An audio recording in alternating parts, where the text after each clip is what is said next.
Hey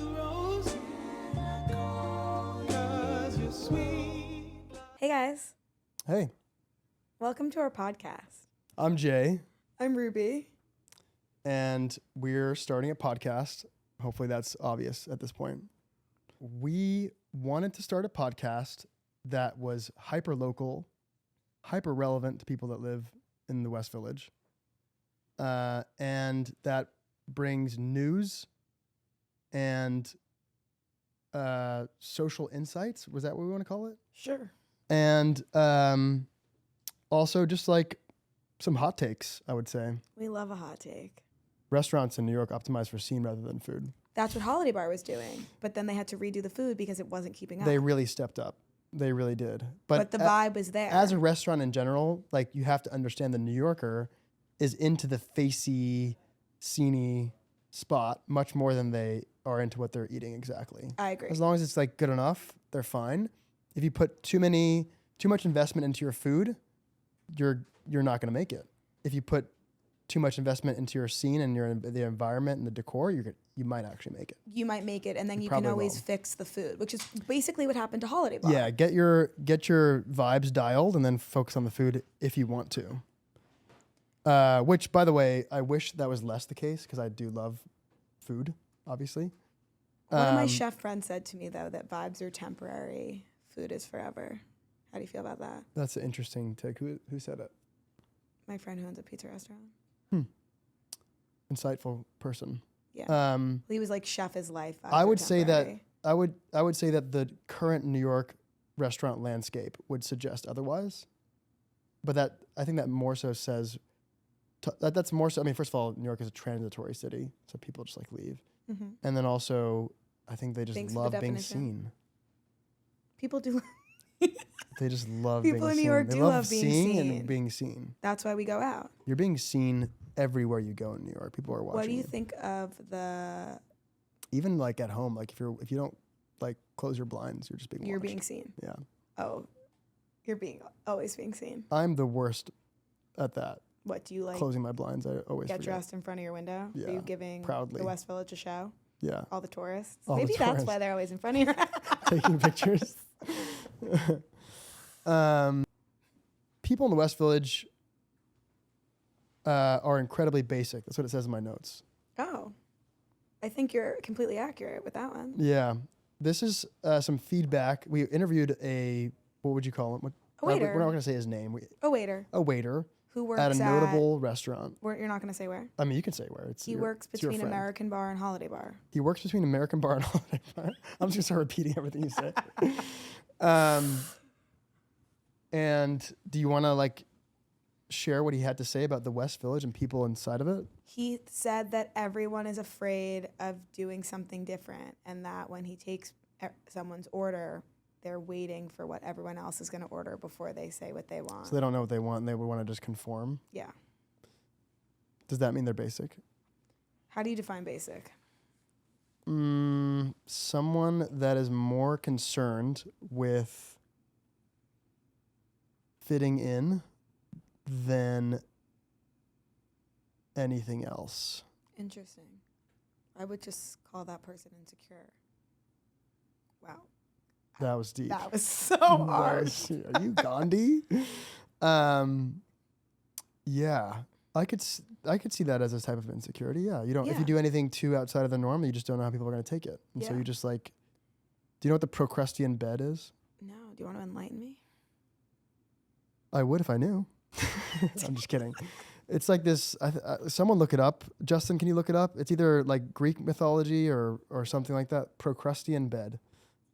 It's like this bed that the bed of Procrustes. We have it up here on the TV.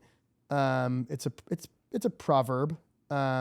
It's forcing someone or something to fit into an unnatural scheme or pattern. It's like when like you kind of get shoved into conformity from the system. It's like a bed that they chop. If someone's doesn't fit the size, they chop off the top and bottom of you, so everyone's the same size. I got it. It's like a proverb. I understand. Where everyone's just has to fit in, conform.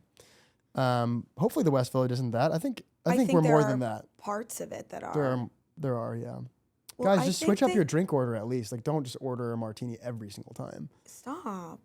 What? I just I just only don't wanna drink martinis. I just don't want to procrastinate it.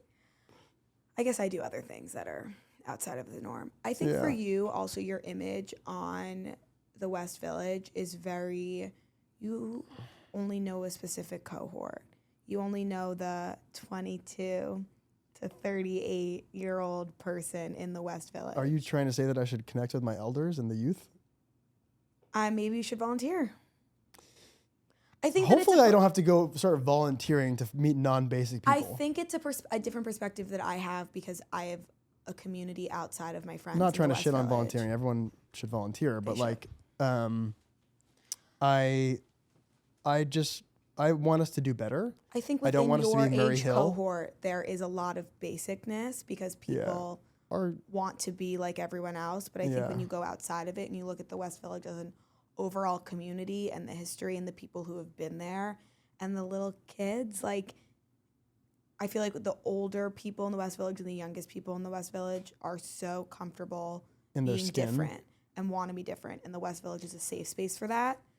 And then you have people who are in their Yeah. late 20s, early 30s who moved here and who are extremely uniform. Just trying to figure it out. And so the thing that they do is just try to be like everyone else. The problem is, I think it's very short-sighted because you know what rhymes with basic is replaceable.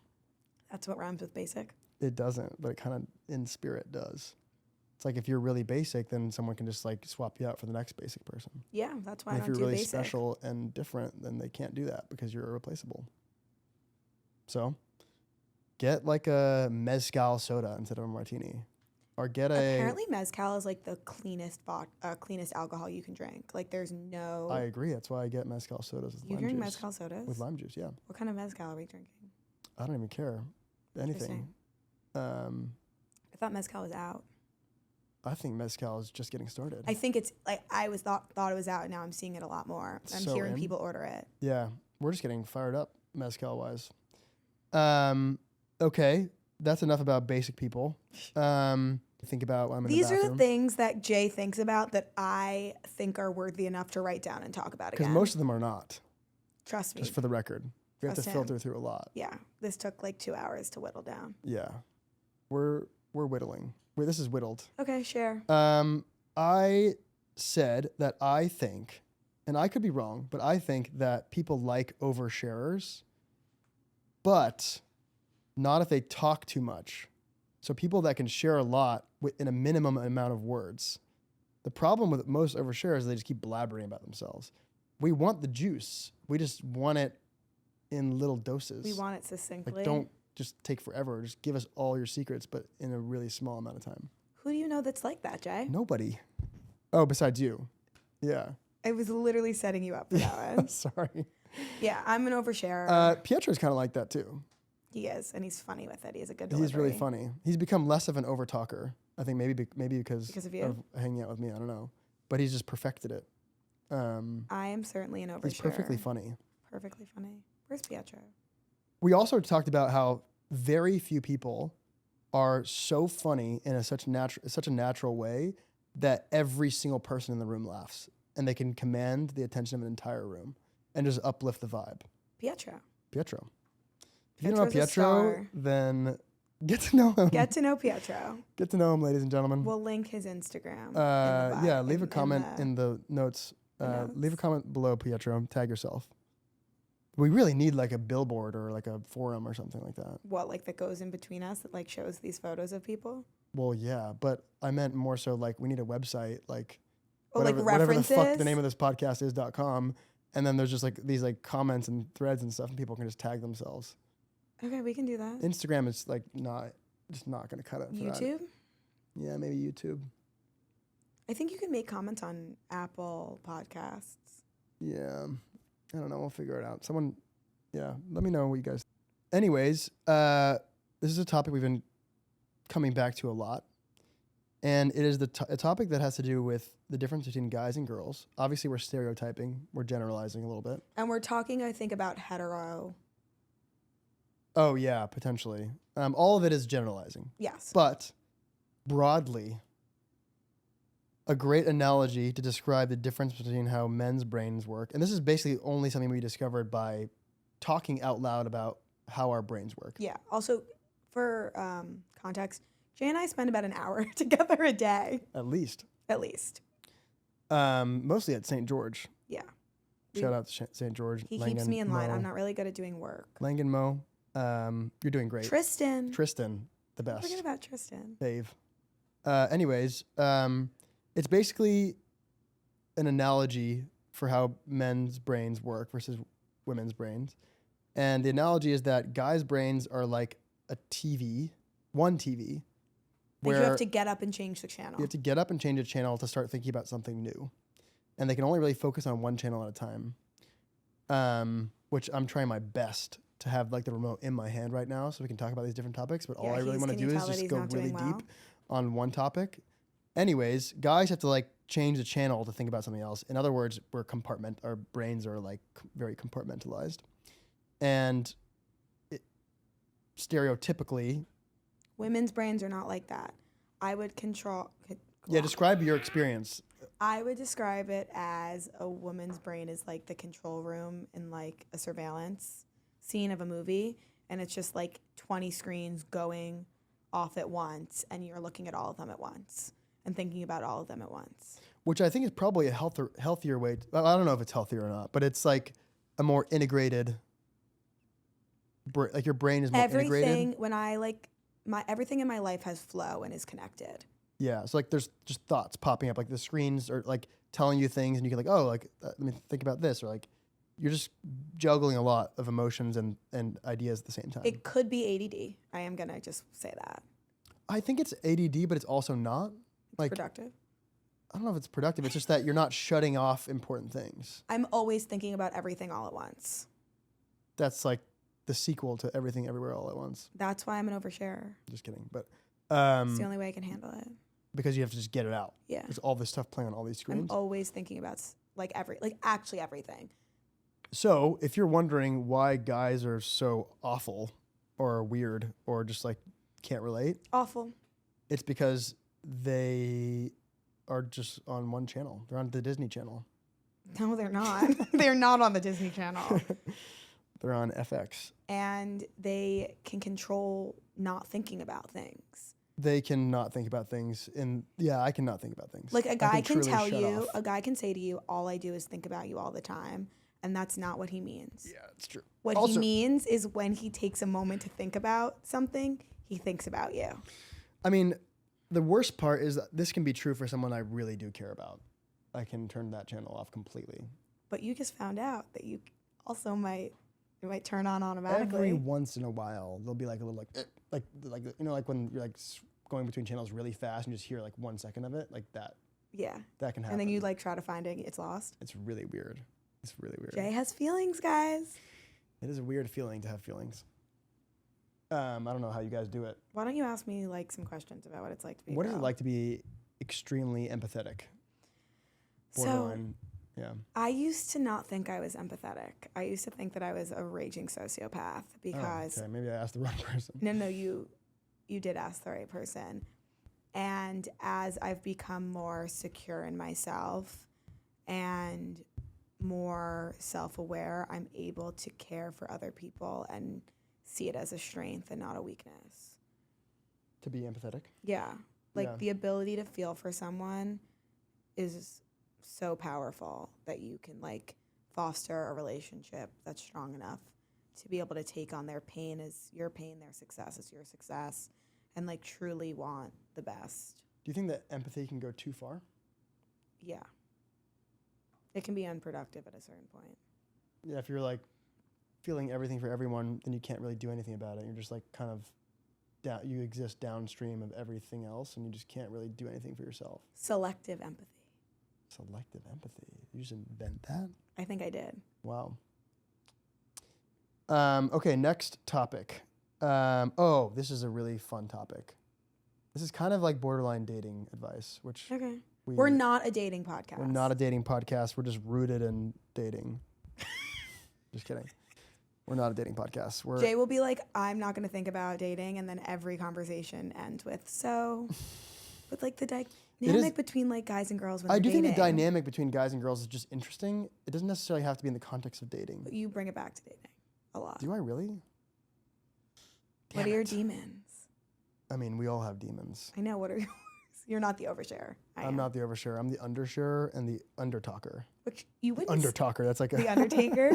You wouldn't suspect that right now. You're doing all the talking. Why am I being so quiet? I don't know. Give me something. Maybe you have demons. I do have demons. I guess within the first like 4 minutes, I did share that I'm on Prozac. That's true. That was an overshare. I'm on no drugs, but maybe I should be. I don't know. I don't think Prozac. I don't think antidepressants. I don't think you need Prozac. I think I maybe need like the opposite. Something to depress me a little bit. Let's go drinking after. Yeah. I need a long drink. Yeah. I need to thank Miles Teller for making this. Miles Teller didn't make this. Oh. They just gave him an equity deal so that he could be the face of it because booze needs celebrities to sell. I do think that like there's something to be said about. Oh, this is a good topic. If you're someone that has the potential to blow something up, you're an influencer, you're a tastemaker of some kind. By blow something up, we mean make something popular. Yes, or you're really good at marketing, like you are, Ruby. Thank you. Tell my boss. Then you need to be extra selective and make sure who you work with and what brands you work with. You have a responsibility to make sure that what you're promoting is actually quality. Exactly. And not just a check. Because to the untrained eye and to the untrained palate, I guess, a lot of stuff is seems better than it actually is. And there's a lot of people like shouting that they're the best, and it's hard to know like what's actually good and what's actually quality. My mom always said a whisper will get more attention than a shout. Go mom. And Show, don't tell. Pay attention to who is kind of just doing walking the walk instead of talking about it. Yeah, show, don't tell. Definitely, I go back to that a lot. Back to grade school on that. As someone that's like starting a podcast and just telling everything. But we have visuals. We have our faces. The credibility to back it up. You're gonna show a slice of pizza, right? We have my Instagram stories. Oh yeah, true. We're showing a lot of stuff. Okay, that's good. Yeah. Anyways, guys love building. Justin, I'm curious what you think about this take too. My take is that guys love building shit. They love building houses. They love building their careers. They love building forts. And this is not to say that girls don't. This is just this is just like the stereotype. The stereotype is Don't apologize. The stereotype is that guys are obsessed with like building like I don't know everything from like Legos to like being overly obsessed with building their careers to being obsessed with building right now I'm obsessed with building like a community and this podcast and my company, and I just love building things. It's just in my DNA, and I think. You think that guys want a girl who will help them build. That can build with them. Link and build, if you will. The people that I really fall in love with are the people that I can build things with. That like are also really into it and also are good at it, have like a complementary skill set. Like everything from like the house you end up building together, if the person that you're building it with is really good and like brings like skills to the table, like that's the kind of person I'm looking for. I agree. My parents have been together. Good takes, competent. Like for a very, very long time. I don't know how long, since like college. And they built their life together. Like my mom helped my dad build his career. They built a family. They built their lifestyle together. I mean, when it comes to dating, I love the prospect of building up my partner and helping them succeed past what they're doing. Yeah, it goes really far. It goes beyond just like physical things, building up your confidence. I mean, it's really deep. But I think people, guys and girls, should focus more on becoming better at building and less on like, I don't know, like how you look and like stop getting Botox. Stop getting filler. Superficial things. Stop getting filler. Building skills go further, guys. Stop getting lip filler. Trust me. Stop. Well, at least, don't overdo it. Lip filler is good. I think there's just a line. I think people trust you because they believe that you don't want anything from them and that you're in it for the long term and you're in it for the relationship, not like some post or some like you you don't actually want anything from people, and you do a very good job of thinking long-term about relationships. I would agree with that. That's the only compliment I'm going to give you this entire pod. That's the best compliment you could give me. I agree with that. And I also have everyone's best intentions in mind. Is that the right word? Yeah. When I'm giving them advice. I've also, when it comes to the influencer game, I've been doing this since 2018. And how old are you, Ruby? I'm 24. So that's crazy. I've been doing this since I'm 18 years old. And I've seen it. I saw the first influencer with fashion. I was gifting before gifting was a thing when I was still working for Cynthia Rowley. I've seen people succeed and I've seen people fail. And I'm happy to give advice on that. I mean, a couple years ago at the CFDA Awards, Diane von Furstenberg said, I start every day by connecting two people. And that's cool. That's something that I've taken on. And while I might not be like connecting two people per se, I'm connecting one person to an idea or to their next idea. That's really cool. I like to help, which is really like kind of, people think I'm a bitch. Like, okay, so let's transition right there. Yeah, go. That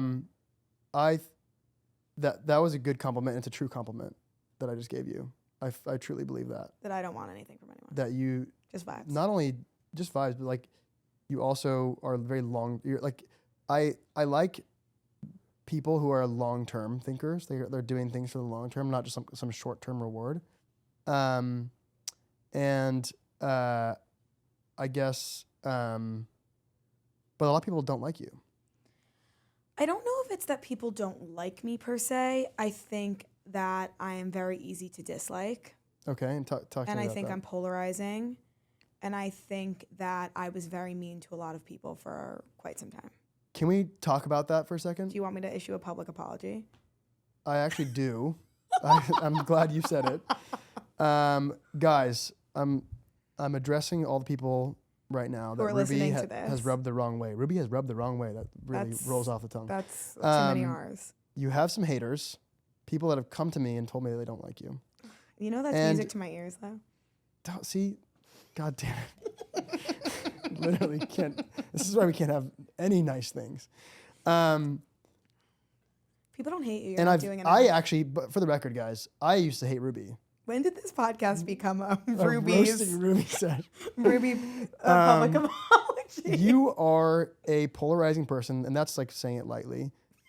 You have been mean to people. So, like even when I introduced you to my own family the first time in Montauk, you sat down, barely acknowledged their existence, and were like kind of cold and short and like kind of standoffish. That's my own flesh and blood.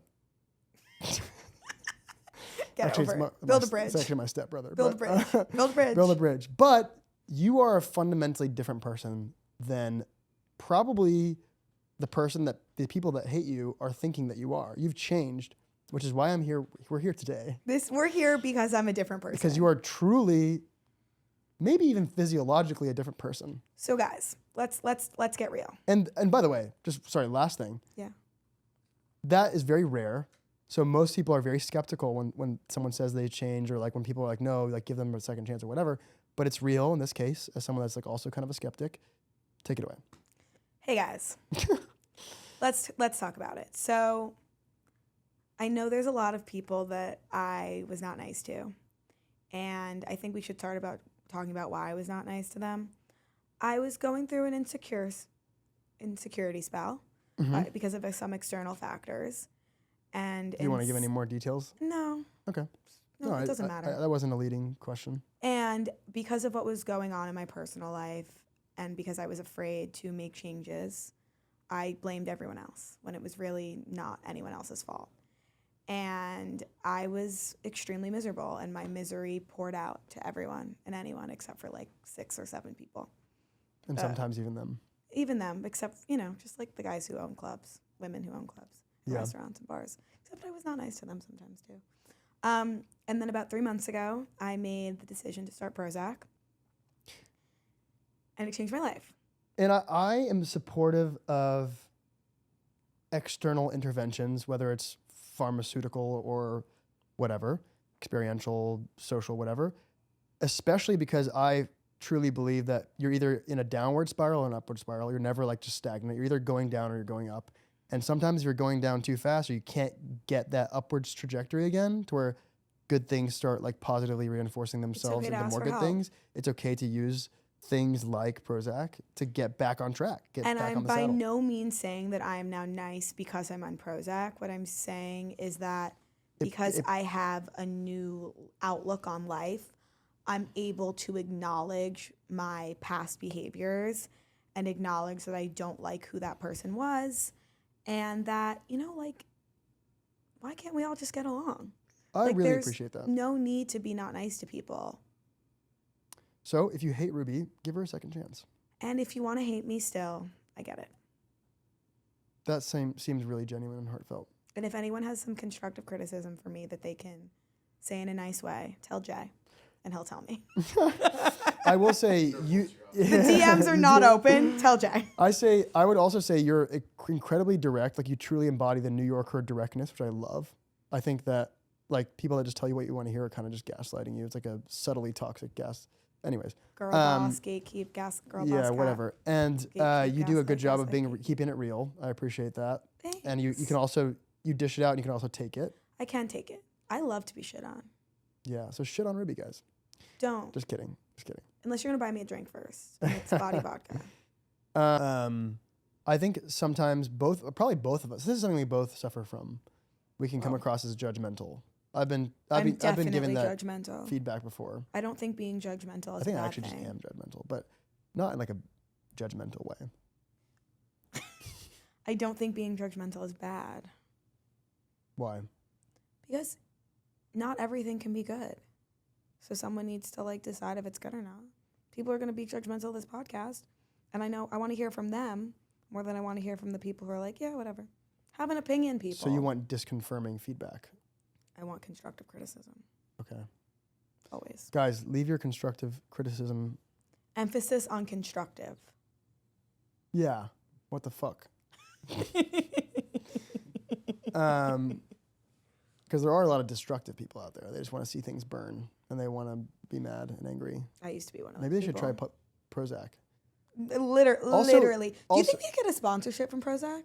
I hope so. Well, I've never tried it, so I don't think I can really be a spokesperson. But you can. But I can. Yeah. Prozac, hit us up. I'll just take half the money. Half? We'll talk. 10%. Of the Prozac All right, fine. deal? 5. You can have 10. You can have 10. I wanted to do this bit where I'm like the world's worst negotiator. All right, 2%. Come on. Just want to be a part of it.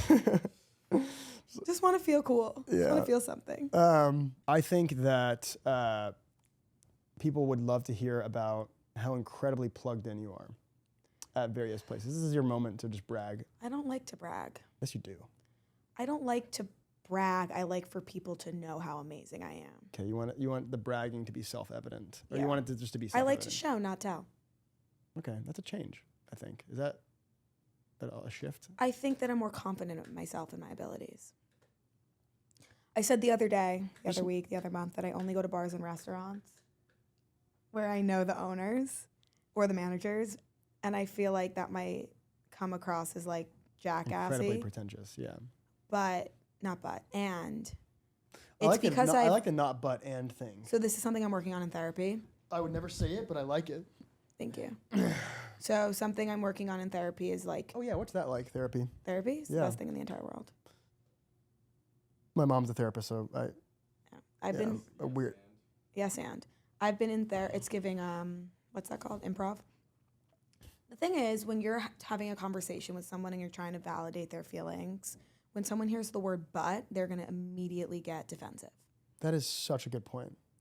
That's a huge blind spot for me. We talk about blind spots next? Yeah, sure. Go ahead, but keep going. This is good. That's almost why I failed my driver's test, because of blind spots.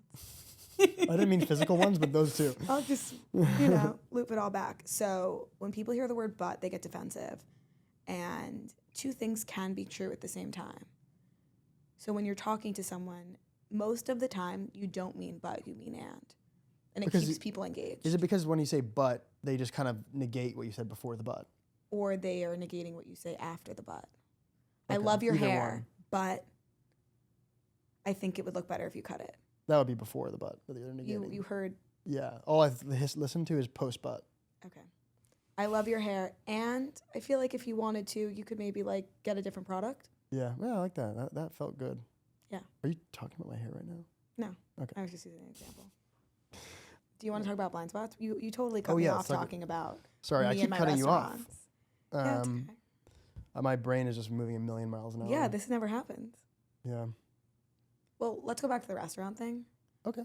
I like to go to restaurants and bars where I know the owner because I expect a certain level of attention. But it's not attention that was just given to me. It was attention that I earned. So it's not an entitlement. It's an earned privilege. It's an earned thing. And I also like to support the people who support and look out for me. Do you think that your presence is a present? Yes.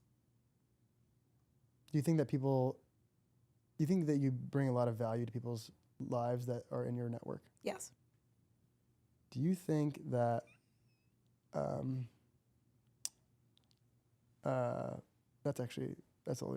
all I needed, actually. Do you want to answer that as well for yourself? For myself? Yeah. I think so. Do you think you're a value add? I think I'm a value add. Same. Yeah. Is that the name of the pod? Value add. That sounds like a investor, like a VC podcast. It's like a meme about investors saying that they add value to founders. Anyways, we never really talked about the consequences or implications of the fact that men are watching one television station and women are watching 40. Well, I think that women are at home or at work being boss bitches and thinking to themselves, why haven't I heard from him? Why am I thinking about him all day and he hasn't texted me? And so I think that it takes some power away from women in a relationship. I'm speaking from experience. Yeah. I think some people on both sides of the gender or the spectrum are not like that, obviously. Of course, there's always an outlier. And I do think that there's a power to being able to compartmentalize, having those really tight, vacuum sealed containers for things. I agree. That's how my brain works. But I also think there's bad things about it. If you have if you're all too these compartmentalized, disintegrated parts of your brain that aren't really talking to each other, it's bad. And then you can be upset about one thing and trying to ignore it, but then it's seeping out. You're what's going on? In weird ways, yeah. You don't know your own brain anatomy, your psychological makeup. And for me, I found out something that upset me the other day. And while on the surface I wasn't upset, mm-hmm. I was I said to myself, I was I'm probably gonna be a little bit on edge today because of this news. But you were self-aware. Yeah. Awareness to me is very sexy. Maybe that's just the key, to be self-aware. Awareness? Self-awareness. Yeah. There's nothing worse than someone that's just completely unaware of everything. So yeah, don't compartmentalize too hard, guys.